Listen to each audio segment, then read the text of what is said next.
अगर मैं बोलूँ जनवरी के एंड में 3 से 4 दिन तक बैंक लिटरली फ्रीज हो सकते हैं, चाहे वो कैश हो, विड्रॉल हो, चेक हो, सब कुछ फ्रीज हो सकता है। तो 27 जनवरी 2026 को ये डेट याद रखना, क्योंकि इस दिन ऑल इंडिया बैंक स्ट्राइक की बात चल रही है। इसका रीजन है 5 डे बैंकिंग। जहां भी देखो, फेसबुक खोलो, व्हाट्सएप खोलो, इंस्टाग्राम खोलो, सारा कुछ, टीवी खोलो, ऑल इंडिया बैंक स्ट्राइक चलेगा 5 डे बैंकिंग की वजह से। ये क्या होता है मुझे समझ नहीं आ रहा था क्या होता है ये, तो मैंने बाद में समझा कि ये क्या होता है। मैं आपको बताऊं कुछ दिन में क्या होता है ये चीज़। देखो पहले सीन को समझो क्या है। बैंक यूनियंस जो है, 7 बैंक यूनियंस मिल करके ये basically United forum of bank unions के अंडर आती हैं। इन्होंने 27 जनवरी को ऑल इंडिया बैंक स्ट्राइक दिया है। नेशन वाइड पूरे देश में स्ट्राइक होने जा रही है। इसका बेसिकली है 5 डे बैंकिंग। इसका रीज़न है, इसका मतलब क्या, देखो 7 दिन होते हैं सब वीक में। 5 दिन इनका कहना है, 5 दिन हम लोग काम करेंगे और 2 दिन रेस्ट करेंगे, 2 दिन हॉलीडे पे जाएंगे, छुट्टी पे जाएंगे। मंडे टू फ्राइडे काम करेंगे और सैटरडे संडे हॉलीडे पे जाएंगे। ये कोई नई डिमांड नहीं, कोई नई बात नहीं है।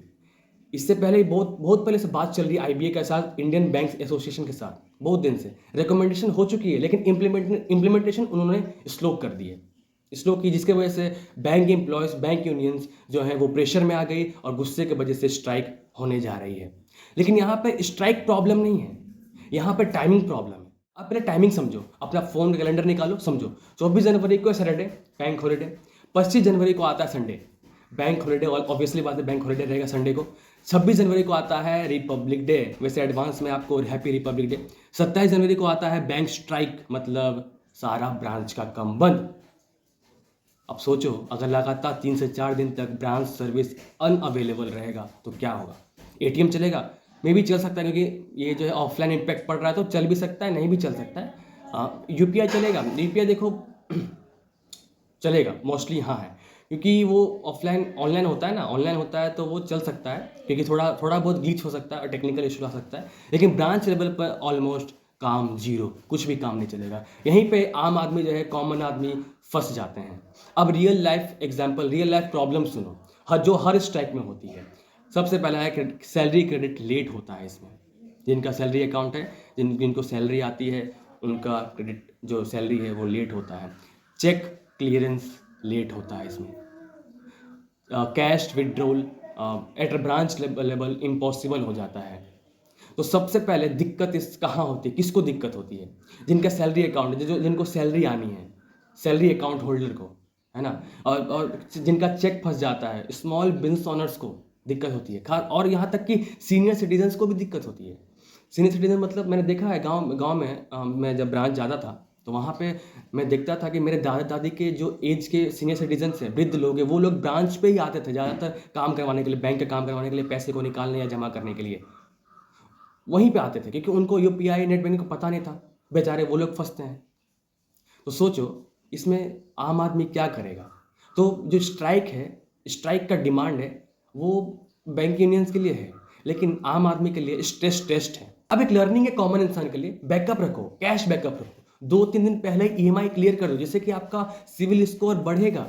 इसका ये भी फायदा है। और एक बेस्ट सोल्यूशन है बैकअप रेडी रखो। किस चीज़ का? 2 बैंक अकाउंट्स डिफरेंट बैंक्स में, 2 क्रेडिट कार्ड इमरजेंसी के लिए, क्योंकि अगर एक बैंक स्लो हो जाता है तो दूसरा बैंक का आप बैंक अकाउंट से क्रेडिट कार्ड यूज़ कर सकते हो, क्योंकि 2026 में जो है रिस्क हो जाएगा अगर आप एक ही बैंक पर डिपेंडेंट हो तो।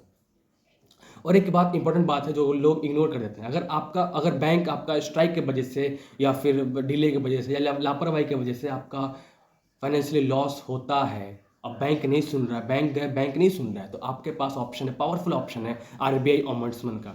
वहाँ जाकर आप कंप्लेन कर सकते हो। इससे बैंक प्रेशर में आता है, बैंक आपको जवाब देता ही देता है। तो जिसके पास अवेयरनेस है वही सेफ है आज के टाइम में। अगर आप चाहते हो आरबीआई ओम्बड्समैन में जाकर के कंप्लेन की प्रोसेस समझना चाहते हो, या आप चाहते हो कि मैं पर्सनली आपका कंप्लेंट फाइल करूं आरबीआई ओम्बड्समैन में जा करके, क्योंकि बैंक कभी कभी सुनता नहीं है। किसी भी तरह का आपका प्रॉब्लम है, बैंक सुनता नहीं है कभी कभी। या फिर आप चाहते हो कि 2 बैंक अकाउंट्स आप बताओ, 2 क्रेडिट कार्ड आप बताओ, कौन सा अच्छा रहेगा आप लोगों के लिए, नीड के हिसाब से कौन सा अच्छा रहेगा, कैसे अप्लाई करना है, गाइडेंस आपको चाहिए, तो मुझे इस व्हाट्सएप नंबर में मैसेज करो। मैं या मेरी टीम आपको क्लियरेस्ट गाइडेंस देगी, लिंक्स देगी, कैसे आपको, कहाँ से आपको अप्लाई करना है, जिससे आपका जो वो अप्लाई किए हो वो एप्लीकेशन रिजेक्ट ना हो। तो देखो स्ट्राइक आती रहेंगे, जाते रहेंगे, लेकिन जो बंदा सिस्टम को समझ गया अच्छे से, उसको कभी फंसेगा नहीं, चाहे वो बैंक स्ट्राइक हो या किसी भी तरह का स्ट्राइक हो। वो फंसेगा नहीं। तो ये वीडियो यूज़फुल लगी हो, इस वीडियो को शेयर करना उन लोगों तक जो एक ही बैंक पर डिपेंडेंट है और जो इस स्ट्राइक को हल्के में ले रहे हैं। इस चैनल को सब्सक्राइब भी करना अगर आपको थोड़ा सा भी यूज़फुल लगा हो तो।